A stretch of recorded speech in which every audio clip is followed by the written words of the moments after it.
Sono Robert Pettena, un artista che gravita soprattutto qui in Italia, facendo anche dei lavori all'estero. Al contempo insegno all'Accademia di Belle Arti il corso di fotografia e mi occupo anche della promozione degli studenti dell'Accademia all'estero e iniziative esterno all'istituzione accademica. E in questo caso sono qui per portare avanti un progetto di workshop con gli artisti in residence. La spinta è stata proprio dall'esperienza di tutor qui in Manifattura Tabacchi, in cui avevo percepito questo modo molto intenso di lavorare ogni settimana, ogni 15 giorni, con un workshop nuovo, con un artista nuovo, e quindi vedendo anche una produzione molto serrata che dovevano adempiere i vari resident. Questo ha fatto sì che i ragazzi non conoscessero un granché la città, i suoi dintorni e le realtà che in qualche modo hanno formato, hanno creato molte delle opere che abbiamo qui in tutta la città e nei suoi dintorni. E quindi mi sembrava molto interessante perché permette di avere una maggiore identità anche la Manifattura Tabacchi, perché la Manifattura Tabacchi comunque è circondata da una città principalmente rinascimentale, ed è fondamentale capire il contesto di questo luogo con quello che lo circonda. E partendo dai giardini storici, i giardini medicei, si può capire molto meglio come si è sviluppata un'attività artistica molto interessante e come questi luoghi fossero deputati all'arte e come anche l'utilizzo dei giardini non fosse semplicemente di uso estetico, formale o di mostrare in qualche modo il loro potere, ma diviene anche un luogo anche per esigenze funzionali, quello di coltivare degli orti, gestire le vigne, cioè, tutte queste cose comunque rientravano all'interno del giardino, quindi il giardino aveva anche il suo orto rinascimentale. Paradossalmente adesso in molti spazi industriali così si tende a mettere all'interno i propri orti, no? I palazzi avevano le loro sale espositive, qui ci sono i project space, white room, dove si espone le cose. Quindi continui a avere questa realtà che si specchia con delle circostanze che abbiamo avuto in passato. Ed è interessante che i ragazzi possano percepire questo dualismo e capire come queste cose stanno continuando però in altri luoghi, no?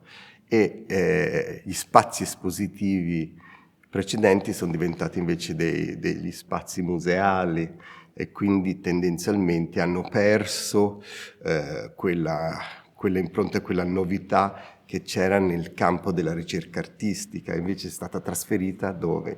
In queste architetture industriali, e non riusciamo quasi più a riconoscere questi luoghi come spazi espositivi di ricerca. Siamo partiti da una delle ville più piacevoli medicee, che è Villa Petraia. Anzi, prima di Villa Petraia siamo andati a Villa La Quiete, un'altra di queste ville medicee che è gestita dal polo museale dell'Ateneo fiorentino e che è uno spazio piuttosto difficile da visitare perché il suo appuntamento è quasi sempre chiuso, poi è a pagamento, però dentro ci sono delle cose molto belle. C'è un giardino italiano tenuto benissimo e lì il tutto si è mantenuto molto bene. Poi il giardino rinascimentale in genere ha delle siepi basse, hanno degli agrumeti, dei frutti, delle cose, quindi ti fa vedere veramente bene questo impianto. Cosa che poi dopo, per esempio andando ieri al Parco Mediceo di Pratolino invece si vede proprio una totale trasformazione piano piano dal giardino all'italiana si finisce al giardino all'inglese, quindi ci sono grandi boschi, foreste, luoghi in cui perdersi, quindi non c'è più la gestione, non è più il controllo del luogo. Anche questo mi interessava il fatto di potersi perdere nei luoghi, il fatto di perdere un pochino i punti di riferimento. Mentre il giardino italiano è tutto molto più controllato, c'è una maggiore progettualità ed è un po' come si lavora anche quando si lavora nel campo delle arti, perché c'è una parte progettuale, poi c'è una parte creativa, poi ci sono dei luoghi in cui i collegamenti quasi non si percepiscono, non si sa neanche come si sono innescate determinate cose, ma sicuramente attraverso molti di questi elementi che vieni in contatto. Guarda che non è così, non è assolutamente così lontano, perché ci sono un sacco di artisti che hanno lavorato sui giardini. Basta prendere un esempio anche Michelangelo Antonioni Blow Up, quando piano piano scova nel parco un puntino e poi lo ingrandisce e poi scopre che c'è stato un delitto, no? Quindi queste cose si possono trovare, oppure che ne so, nei giardini di Greenway, anche lì è un rebus che piano piano svela un concatenarsi di cose. Quindi, e questo lo troviamo nei giardini, che è pieno di simbologie, pieno di sculture, pieno di cose anche che non dobbiamo immaginarci, perché per esempio la Villa Medicea di Castello aveva tutta una serie di automi, la grotta del Tribolo che c'è a Castello era pieno di giochi con l'acqua, quindi spruzzava l'acqua a tutti i visitatori, li bagnava fino a che erano queste cose a cambiarsi, quindi era pieno di sorprese inaspettate. Era una grande macchina teatrale poi alla fine, che succedevano tutte queste cose continuamente, quindi sculture che si muovevano, oggetti che producevano scherzi, c'erano tutta una serie di cose che sono andate avanti per un bel po' di tempo. E lo stesso succedeva anche nella Villa Medicea di Pratolino. Il Montanelli aveva fatto un palazzo con tutto un sistema idraulico per far muovere tutti gli automi dentro, che adesso non c'è più questo palazzo, però ci sono tanti dipinti dove si può ricostruire e capire come funzionava e cosa aveva innescato. E questi sono tutti elementi che riconosce e trovi anche nei lavori dei singoli artisti oggi. Non è così, cioè non è così distante, anzi sono tutte cose che sono molto più vicine. La parte installativa c'era, ce l'abbiamo anche ora, le relazioni con lo spazio e con il luogo c'erano prima, ci sono adesso. Riconosci un sacco di cose, l'idea della land art, di un modo di lavorare gli spazi fuori all'aperto, c'era prima, c'è anche adesso. Sono tutte cose belle perché guardandole da un altro punto di vista ti accorgi che sono sempre esistite e continueranno a esserci.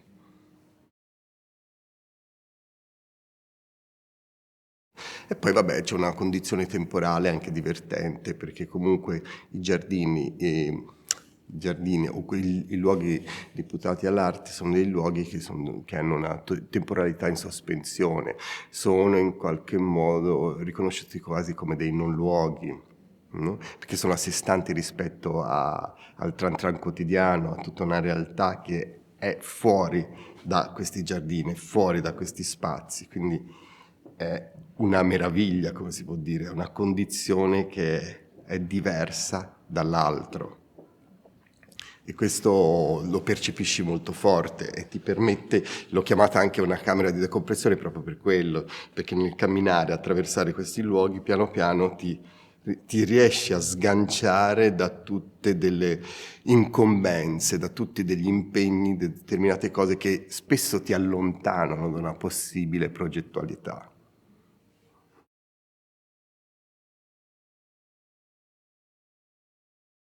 Nonostante gli artisti qua in residence sono molto diversi fra loro e molto diversi fra quelli che ho conosciuto io l'anno scorso, però è vero, c'è qualcosa che li tiene insieme, è proprio la formazione. La formazione accademica in qualche modo permette di avere una progettualità creativa che molto spesso apparentemente è un po' inafferrabile. innesca determinate operazioni che spesso sono distanti da una... non si percepisce una vera logica e non si percepisce, come dire, non si riesce a attribuire un senso filologico a quello che sta succedendo. Mentre se parli con un ragazzo che inizialmente ha studiato uno scientifico, un classico così, è molto più strutturata questa parte e spesso a scapito poi di questo guizzo creativo che si innesca. Ecco, questo magari l'ho percepito, questa continuità invece fra tutti gli artisti in residence. Poi vabbè, sono tutti meravigliosi, sono tutti carichi, hanno tutti una loro fortissima personalità, tantissime idee, ognuno esprime una sua esperienza che è molto intensa e lo vedi nel lavoro, lo vedi nello sguardo che hanno sulle cose, nell'approccio che hanno anche con le cose più semplici, anche andare a prendere un caffè al bar, insomma, tutte queste cose le noti, le percepisci. E poi quando ci muoviamo tutti insieme è buffo perché si innescano è una carrellata di idee, di sensazioni, di giochi che si innescano l'uno con l'altro.